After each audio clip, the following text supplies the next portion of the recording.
The emergency alarms shrieked through Research Station Meridian as Kalen sprinted down the corridor. Behind him, three small figures darted on all fours, their silver-blue fur matted with the chemicals from broken containment pods. The cubs were no larger than terrier dogs, but their eyes held an intelligence that made his chest ache with guilt. "This way," Kalen whispered, sliding his keycard through the emergency exit panel. The door hissed open, revealing the docking bay where his personal shuttle waited. He had worked at this xenobiology facility for 2 years, conducting genetic research on species from across the galaxy. But when he discovered what Director Chen planned to do with these cubs, everything changed. The cubs hesitated at the threshold. The largest one, with distinctive white markings across his face, chittered softly to the others. Kalen had heard the researchers call this one Vash, though the cubs had their own names for each other in their clicking, musical language. "I know you're scared," Kalen said, crouching down to their level. "But if you stay here, they'll hurt you. They want to turn you into weapons." Vash tilted his head, studying Kalen with amber eyes that seemed to pierce through to his intentions. Then, with a decisive chirp, he bounded toward the shuttle. The other 2 cubs followed. Kalen strapped them into the cargo hold, cushioning them with emergency blankets. His hands shook as he initiated the launch sequence. He was throwing away his career, his reputation, everything he had built. But those cubs were children. Sentient, thinking children who deserved better than to be experimented on until their bodies broke. The shuttle lifted off just as security burst into the docking bay.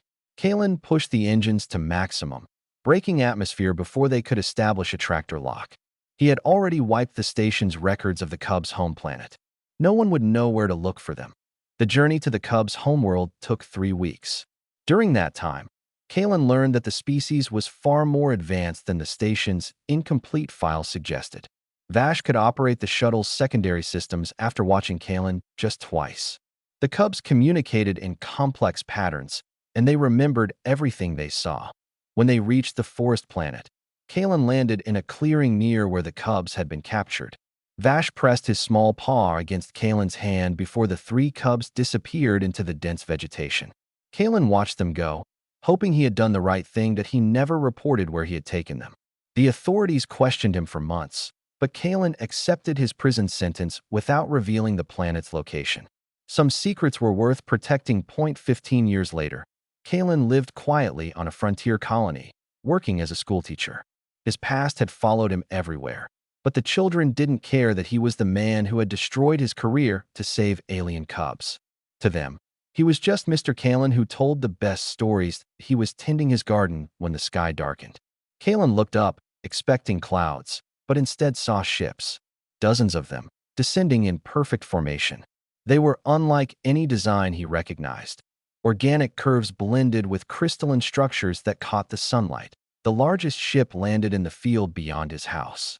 Kalen's heart hammered as the hatch opened. What emerged made him stumble backward in shock. They looked like the cubs he had saved, but larger, standing upright on powerful hind legs. Their silver-blue fur was marked with geometric patterns that glowed faintly. They wore armor made of the same crystalline material as their ships, and they moved with lethal grace. At the front of the group walked a figure Kalen recognized instantly despite the years and changes. The white markings on his face were unmistakable. "Vash," Kalen whispered. The being's ears perked forward. When he spoke, his voice was deep and resonant, filtered through a translator device on his collar. "You remember my name. I had hoped you would. What happened to you?" Vash gestured to the army behind him. Hundreds of enhanced beings, each radiating controlled power.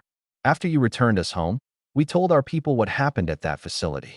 How humans had captured cubs for experimentation. How one human had risked everything to save us."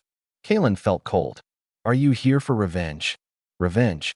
Vash's ears flattened in what might have been surprise. "No, Kalen. We are here because of what you taught us." "I don't understand." Vash stepped closer.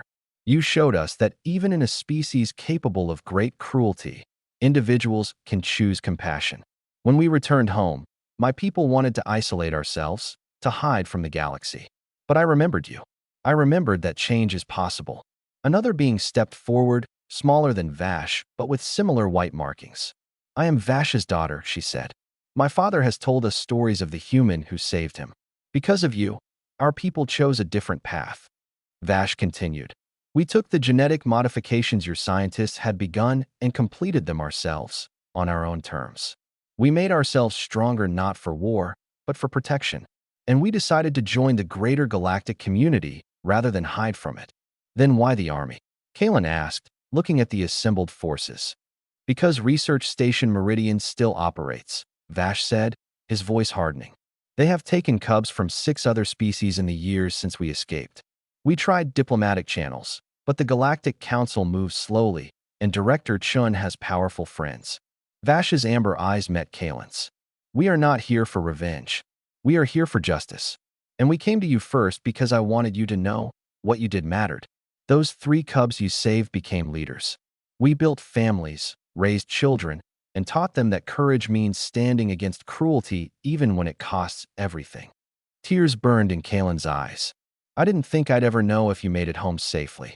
We did, and we thrived. Vash extended his paw, now large enough to encompass Kalen's hand.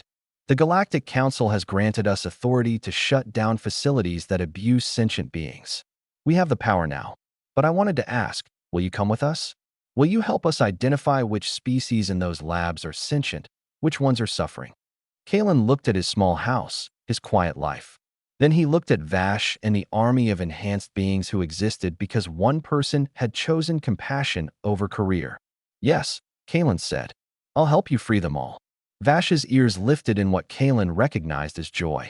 Then let us finish what you started 15 years ago. Together.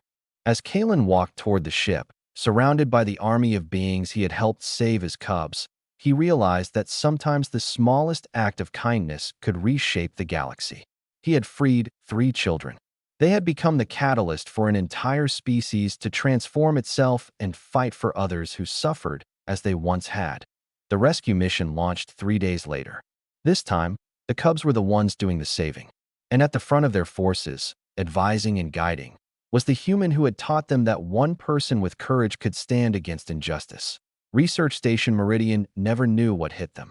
By the time their distress signal reached the authorities, every cage had been opened, every captive freed, and every piece of cruel machinery dismantled.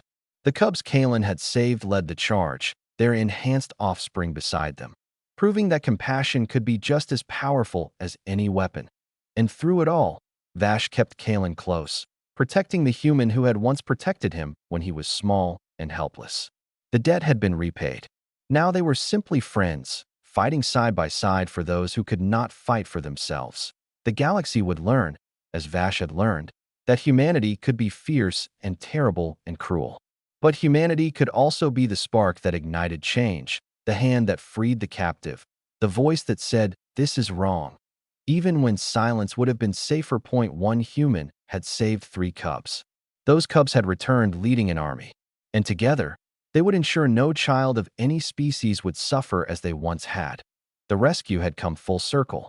The hunted had become the hunters, and mercy had proven more powerful than any laboratory enhancement could ever be.